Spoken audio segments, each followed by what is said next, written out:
¿Cuántos hatchback compactos hay en venta hoy en día en México?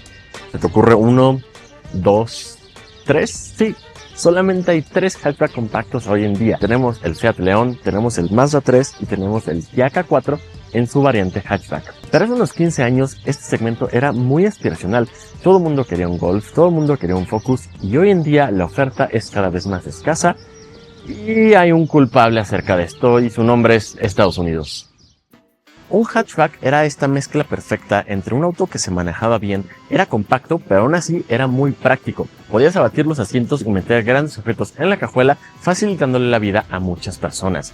Teníamos autos míticos como el Ford Focus, teníamos también versiones de Chevrolet, teníamos el Volkswagen Golf, Corolla también tenía su opción hatchback, Civic también tenía su opción hatchback, pero entonces, ¿qué pasó?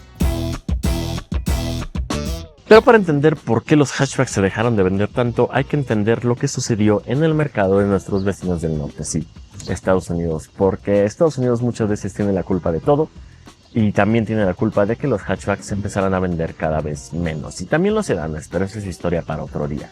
En los 90s, el estadounidense promedio manejaba 3 tipos de autos, un sedán, una minivan o una pick-up. Esas eran las 3 opciones preferidas por el mercado norteamericano, pero hacía falta otra cosa, una opción aventurera, una opción más alta, una opción que pudiera imponer el respeto en el camino, pero sin quitar de lado la facilidad de manejo, y ahí es en donde nacieron las SUVs como las conocemos hoy en día. En 1994 Toyota lanzó la primera RAV4 de la historia, que era más que nada un Corolla levantado con plásticos negros a los lados y obviamente una posición de manejo más alta. ¿Y qué fue? Fue todo un éxito. Todo el mundo sabemos que la RAV4 es una de las SUVs más vendidas de la historia y a partir de ahí las marcas empezaron a cambiar su enfoque.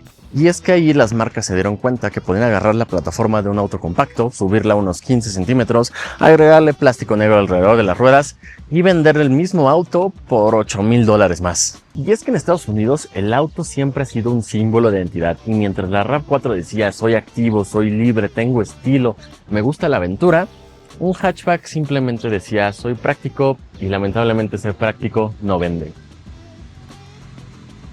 Es que simplemente basta con ver los números para saber por qué las marcas empezaron a producir SUVs de maneras masivas, pero es que aquí hay una cuestión. Si bien el mercado se adaptó a lo que quería Estados Unidos, lo que quería Estados Unidos no era necesariamente lo que necesitaba el mercado, porque en Estados Unidos tienes calles enormes, la gasolina es barata, puedes estacionarte en cualquier lado y para ellos tener una SUV era el siguiente paso natural, pero por ejemplo en ciudades de Europa que no fueron diseñadas para un auto y que necesitaban vehículos mucho más compactos, la transición tardó, pero eventualmente llegó. Y para ponerte un ejemplo, España, un país que ama sus hatchbacks y sus sedanes o berlinas, en donde hace 20 años el porcentaje de ventas de una SUV no llegaba ni al 10%. Y en un estudio de hace 3 años, en el 2023, ya representaban más del 60% de ventas totales en España.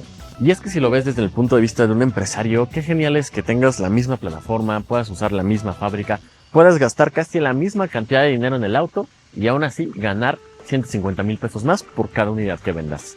Y es que recordando, en sus tiempos existía el Ford Focus Hatchback, curiosamente como ese que tengo ahí atrás, que tenía un diseño europeo y que era muy querido. Ford decidió hace algunos años matar completamente su línea de sedanes y de hatchbacks para enfocarse a vender 100% camionetas, al menos en México. En Europa se siguió vendiendo hasta hace muy poquito, pero tanto el Focus como el Fiesta están completamente muertos. Otro ejemplo sería el Volkswagen Golf, para mí el auto más aspiracional de este segmento. En los 2000 lo veía en todos lados y era el auto que todo el mundo quería tener. En Europa, de hecho, su amor sigue siendo tan vigente por este auto que en Alemania el año pasado fue el auto más vendido de ese mercado, pero por ejemplo en México ya no se vende desde la generación pasada y la última generación, la MK8, solamente llegó en su variante GTI hace apenas un par de años, pero una versión más común, más fundada, ya no existe en el país. Y si nos enfocamos en el mercado japonés, aquí me da un poquito de coraje porque nunca se han vendido oficialmente las versiones hatchback tanto del Corolla como del Civic. El Civic de hecho nació como una versión hatchback y en Europa es la versión que más se vende de este auto, pero extrañamente en México nunca ha llegado. Y el Corolla igual, en Estados Unidos también existe una versión hatchback para la última generación, pero tampoco llegó su versión común. Al igual que lo que está pasando con Volkswagen, solamente han llegado las versiones más deportivas. En el 2017 llegó la versión Civic Type R solo por un par de años, pero obviamente era un precio mucho más elevado que el de su competencia, y recientemente este año llegó la versión GL del Corolla, pero también una versión mucho más cara que sus rivales. Por otro lado, el Subaru Impreza, el icónico auto de rally, también tuvo muchos años una versión hatchback de venta en México, pero igual que Volkswagen, desde la pasada generación se dejó de vender. Y si técnicamente seguimos hablando de autos hatchback que desaparecieron, está Kia y el Forte. El Forte hatchback, sobre todo en su versión GT, era muy querido porque te entregaba un manejo súper dinámico con bastante potencia. Hoy en día el Forte pasó a convertirse en el K4 y para esta versión todavía se preservó la variante hatchback, pero ya no tenemos la variante GT, solamente una variante GT Line que tal vez te pueda llegar a confundir porque el manejo, si bien no es malo, no es tan radical como era en el hatchback pasado. Y es que el hatchback pasó de ser ese auto práctico y familiar a ser un auto más de capricho, un auto mucho más personal. Y creo que Kia lo entendió muy bien, sobre todo en la parte del diseño.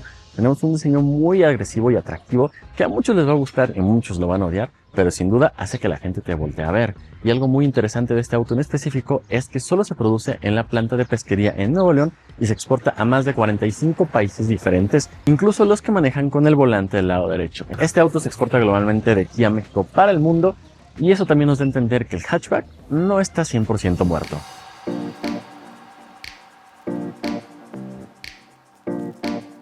Y eso nos lleva al interior del K4 hatchback, porque aquí es en donde más actualizado se siente con respecto a sus rivales, porque mientras que el Seat León y el Mazda 3 llevan casi una década en su actual generación, el K4 se presentó apenas hace un par de años. Tiene toda la ideología de los nuevos interiores de Kia con esta triple pantalla ahora en este formato totalmente horizontal, en donde tienes un clúster de instrumentos digital, una pequeña pantalla central para aire acondicionado y una pantalla también de infotenimiento de 12.3 pulgadas. Me gusta cómo funciona el sistema, es relativamente fácil de usar, pero lo que tal vez considero un poco redundante es este panel de aire acondicionado que se le agregó en las versiones GT Line, porque de todas maneras tenemos controles físicos del aire acondicionado aquí que me gusta mucho, que son los que normalmente acabo utilizando, y esta pantalla no la miras tanto porque además a mí me queda en una posición en donde si estoy manejando me tapa lo que estoy viendo en esta pantalla con el volante, entonces casi no ocupo esa pantalla por acá, me concentro más en los controles físicos que además es muy sencillo manipularlos mientras estás manejando, mientras que en esta pantalla al ser táctil y al ser pequeña sí tienes que andarte distrayendo un poco mientras las estás viendo, entonces yo me quedo con los controles físicos. La pantalla central de muy buena resolución, Android Auto y Apple CarPlay de manera alámbrica e inalámbrica, lo puedes conectar de cualquiera de las dos maneras y eso me gusta bastante. Además controles físicos por acá abajo, una luz ambiental, un volante forrado en piel con paletas detrás del volante en esta versión GT Line, además con controles para tu sistema de asistencias del lado izquierdo y tu sistema de entretenimiento del lado derecho. Este auto en sí no siento que le haga falta equipo, vamos, si tú estás accesorizando un auto y le estás agregando todas las casillitas, este auto las cumple. Obviamente hay niveles de calidad, pero para el segmento se siente muy bien. El ensamble es muy bueno, tenemos plásticos suaves en la parte superior del tablero, en las puertas, toda la parte de en medio de la puerta hacia arriba es de tacto suave, entonces en cualquier lugar en donde pongas tus brazos, ya sea acá en el descansabrazo central o en el volante, todo eso está forrado en piel y se siente de buena calidad. Luz ambiental, tenemos luz ambiental. Techo panorámico, tenemos un techo panorámico enorme. Sistema de sonido premium, tenemos uno firmado por Harman Kardon que se escucha muy bien. Tenemos cargador inalámbrico por acá, tenemos lugares de almacenamiento, tenemos asientos de piel con ajuste eléctrico para el conductor. Entonces todo lo que le estás pidiendo a un auto de este segmento lo vas a encontrar en K4, porque hoy en día es para esa persona que quiere un auto que tenga estilo, pero además esté muy bien equipado. Pero también si tu excusa era que te comprabas una camioneta porque necesitas mucho más espacio para llevar a personas y para llevar objetos, el K4 tiene un excelente espacio. Obviamente la versión sedán va a tener un poquito más de espacio, pero vamos, comparando con camionetas de este segmento y precio, el espacio es muy similar.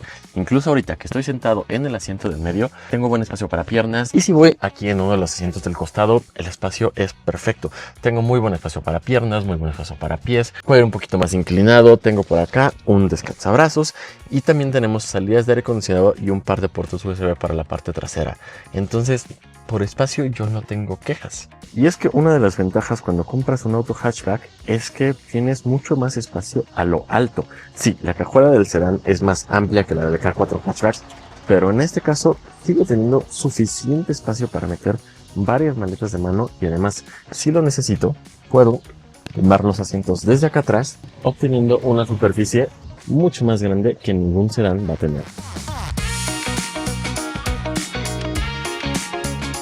Tal vez me puedas argumentar que un punto a favor de las SUVs es su altura con respecto al suelo. Y sí, en ciudades como la Ciudad de México, que luego se inunda, Ok, te acepto que ese es un factor importante a la hora de decidir tu compra, pero que lo que sí no puedes argumentar es la calidad de manejo que tiene un hatchback. Es muy superior a la de cualquier SUV e incluso la mecánica, porque normalmente un auto de este segmento va a tener un motor 2 litros aspirado, 1.4 turbo, su potencia va a rondar más o menos el promedio del segmento, va a andar como unos 150 caballos, mientras que en el caso del K4 hatchback tenemos un 1.6 litros turbo cargado, pero que nos da 190 caballos. Esto quiere decir que a altas velocidades se va a comportar de mucho mejor manera, además de que al tener el centro de gravedad mucho más bajo, hace que un auto de este estilo sea mucho más estable y que la calidad de manejo sea mucho mejor a la de cualquier SUV que me pongas de este segmento y precio. La suspensión sigue siendo cómoda. En cuanto a asistencias, tenemos absolutamente todo: cámara 360, sensores de punto ciego, las cámaras de punto ciego que tanto me gustan de Kia, obviamente alerta de frenado, mantenimiento de carril, control crucero adaptativo, todo lo tienes en este auto. El único pero que le pondría sería el consumo de gasolina, porque en ese caso sí es muy gastalón. Yo lo receté en el momento en que me lo dieron y me ha dado un consumo combinado de carretera y ciudad, y mayormente de carretera, de 8.6 kilómetros por litro, es decir que un tanque me dura aproximadamente unos 350 kilómetros, que para lo cara que está la gasolina sí son poquitos kilómetros, pero fuera de eso el manejo del K4 me gusta mucho. No es deportivo, no te dejes llevar porque esta es la versión turbo y la Veteran Line, no es un manejo deportivo, apela por un manejo mucho más capaz, que en carretera vas a tener la suficiente potencia para hacer rebases, pero sin llegar a ser deportivo como lo fue en su generación anterior, la versión GT. Y es que los hatchbacks no fueron desapareciendo porque eran malos, simplemente fue una decisión estratégica de negocio que los altos mandos tomaron y que le fueron vendiendo poco a poco la idea a la gente que entre más alto era tu auto, más éxito habías tenido en la vida. Pero el verdadero comprador, el verdadero conductor que no le importa el status quo de un auto a un desconocido, sabe que comprarse un hatchback es una decisión mucho más racional y que además disfrutas mucho más el manejo. ¿Tú cuál de los tres que quedan en México escogerías? Si quisiera irme a la segura, tal vez me iría por el León. Si quisiera un poquito más de refinamiento, me iría por el Mazda 3. Y si quisiera el producto más tecnológico de los tres, me iría por el K4 hatchback. Por favor, comenta qué te pareció este tipo de videos. Me gustó mucho este ejercicio y creo que hay otros segmentos en el que se puede replicar. Por ahí me viene a la mente el de los sedanes medianos como Accord, Camry, Altima, que tristemente cada vez se ven menos en el mercado. Y también suscríbete. De hecho, el 92% de las personas que está viendo este video no se ha suscrito. Es gratis, pícale ahí. Bye.